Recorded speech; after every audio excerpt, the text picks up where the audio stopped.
आज की वीडियो में हम बस एक जायजा लेंगे बीते एक साल का। हम आपको बताएंगे कि 1 जनवरी 2022 से 31 दिसंबर 2022 के बीच इक्विटी कैटेगरी में बेस्ट एंड वर्स्ट परफॉर्मेंस किन फंड्स की रही। सबसे पहले हम देखेंगे इक्विटी को दो कैटेगरी के हिसाब से। एक कैटेगरी जिसमें सारे इक्विटी फंड हैं सिवाय सेक्टोरल और थीमेटिक इक्विटी फंड के। दूसरी कैटेगरी रहेगी सेक्टोरल और थीमेटिक फंड की। उसमें हम देखेंगे टॉप 5 परफॉर्मर और वर्स्ट 5 परफॉर्मर्स। उसके बाद हम large and mid cap, small cap, multi cap, flexi cap और इक्विटी लिंक सेविंग स्कीम के 2022 के बेस्ट और वर्स्ट परफॉर्मर पर भी नज़र डालेंगे। तो चलिए शुरू करते हैं। बस वीडियो में इन्वॉल्वमेंट बढ़ाने के लिए आप एक काम करें, एक पेपर और पेन लेकर बैठिए और देखिए कि आज दिखाए गए नामों में से कितने नाम आपके पास हैं और वीडियो के एंड में कमेंट करके मुझे बताएं। चलिए शुरू करते हैं टॉप 5 इक्विटी फंड से। इसमें सबसे ऊपर है ICICI Pru Bharat 22 FOF 27.56% return के साथ, और आईसीआईसीआई प्रू का ही वैल्यू डिस्कवरी फंड वो है 5वें नंबर पे 14.80% के साथ। तो जो रेंज है 14.80 से 27.56% की। बॉटम 5 इक्विटी फंड्स मतलब जिन्होंने सबसे ख़राब परफॉर्मेंस या रिटर्न दिया है, उसमें टॉप पर है ABSL Nifty small cap 50 index fund -19.10% return के साथ। और यहाँ पर भी कोइंसिडेंस देखिए, ABSL इक्विटी एडवांटेज एक ही फंड हाउस के दोनों फंड्स सबसे ख़राब में -14.23% रिटर्न। एक्सिस फोकस यहाँ पर इस लिस्ट में आपको दिख रहा है। अब बात कर लेते हैं टॉप 5 सेक्टोरल / थीमेटिक फंड की। सबसे आगे Nippon India ETF Nifty PSU 71.08% और PSU बैंक ETF कोटक का 71.03%। वजह आपको हम तुरंत बताते हैं। उसके आगे ABSL PSU इक्विटी फंड आखिर में टॉप 5 की सबसे एंड में 28.15% के साथ। हम आपको यहाँ बता दें कि पब्लिक सेक्टर अंडरटेकिंग्स यानी PSU bank index was the best performer among की indices for the calendar year 2022 with its highest ever gains of 70.66% despite the overall stock market witnessing a bumpy road. देखिए, हम आपको यानी retail निवेशकों को sectoral और thematic fund से दूर रहने की सलाह देते हैं और फिर भी आपको ऐसे रिटर्न दिखाते भी हैं और आपको फ्रस्ट्रेशन होती होगी और जायज़ है। देखिए, निवेश में दो तरह के अप्रोच होते हैं, स्ट्रैटेजिक एसेट एलोकेशन अप्रोच और tactical asset allocation. Strategic asset allocation is more of a buy and hold approach और यहाँ पर होता है focus long term returns on the portfolio. दूसरी तरफ tactical asset allocation approach is more willing to divert assets to short term investments that might generate a higher return. तो sectoral या thematic fund में जो निवेश होता है वो टैक्टिकल अप्रोच के तहत आता है। एक आम निवेशक के लिए सेक्टर या किसी भी थीम की साइकिल को पकड़ पाना बहुत ही मुश्किल काम है और इसलिए अगर इस अप्रोच के तहत आप अगर एक तय रकम निवेश करना चाहते हैं तो किसी एक्सपर्ट की सलाह पर ही करें, नहीं तो अब जो रिटर्न दिखा रहे हैं ना वो झेलना पड़ेगा। तो बॉटम 5 सेक्टोरल और थीमेटिक फंड में सबसे ऊपर है Invesco India Invesco global consumer trends FOF और -38.76 और बाकी नाम आप खुद पढ़ सकते हैं। रेंज है -33.44 से -38.76% का।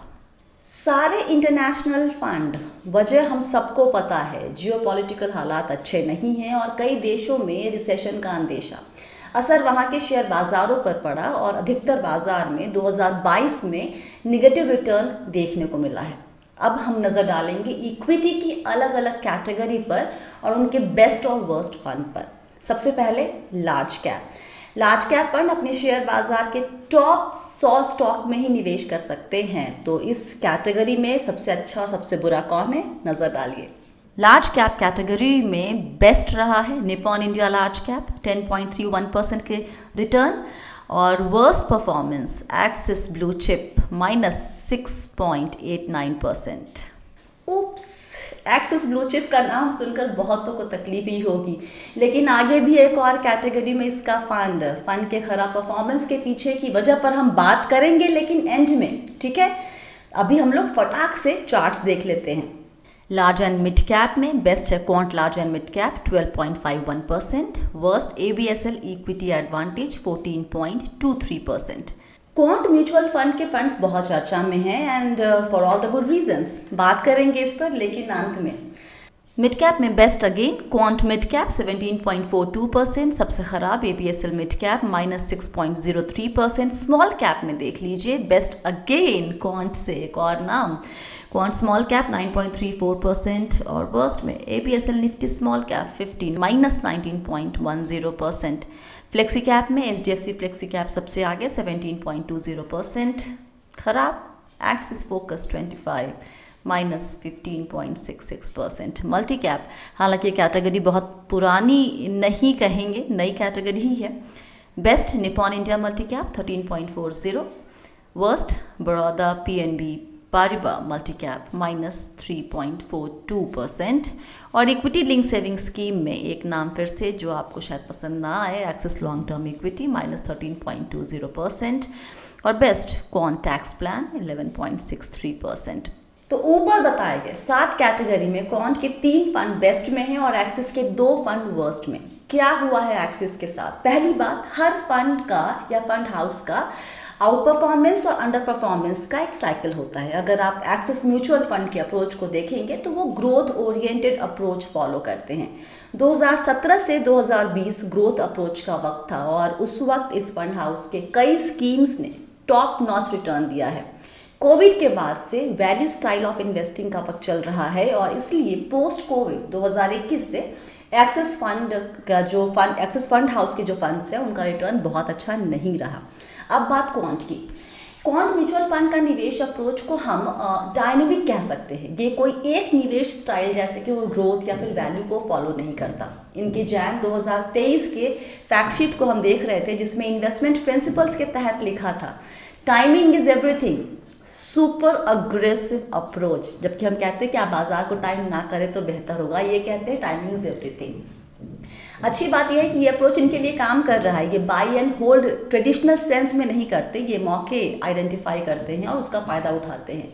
एक तरह से ये सही मायने में एक्टिव फंड का जो रोल है वो प्ले कर रहे हैं। इनके ऊपर हम कभी बात डिटेल में करेंगे, लेकिन फिलहाल के लिए आज इतना ही। देखिए, आज हमने सिर्फ बीते 1 साल का जायज़ा लिया, ये कोई रिकमेंडेशंस नहीं है। तो रिटर्न चेस करने के चक्कर में प्लीज़ पोर्टफोलियो में फेरबदल करना शुरू ना कर दें। हम लोग हर साल इस तरह से बेस्ट एंड वर्स्ट लिस्ट लेकर आते रहेंगे। अब आप ये बताएं कि जितना हमने आपको बताया है अभी तक, जो लिस्ट बताई है, उसमें से कितने फंड्स आपके पास हैं, कितने बेस्ट कैटेगरी में, कितने वर्स्ट कैटेगरी में। फिलहाल के लिए इतना ही। आपके कमेंट का मुझे इंतज़ार रहेगा। याद रखिए, आप हैं मेरे यानी स्वाति के साथ और हम सब हैं बहुत ही सावधानी और समझदारी के साथ अमीर बनने के सफ़र पर। अपना वक्त देने के लिए बहुत बहुत शुक्रिया। अगर आप मुझे इंस्टाग्राम, ट्विटर वगैरह पे फॉलो करना चाहते हैं तो वो जो हमारा हैंडल है वो नीचे दिया हुआ है डिस्क्रिप्शन बॉक्स में। इसके साथ ही आप अगर हमें सवाल भेजना चाहते हैं या कुछ भी डिटेल्ड फीडबैक देना चाहते हैं तो email ID khazanabadhao@gmail.com, वो भी हमने डिस्क्रिप्शन बॉक्स में लिखा हुआ है। तो बस अब यहीं पे बंद करते हैं। आप सभी को बहुत सारा प्यार और दुलार। Stay blessed, healthy and be wealthy.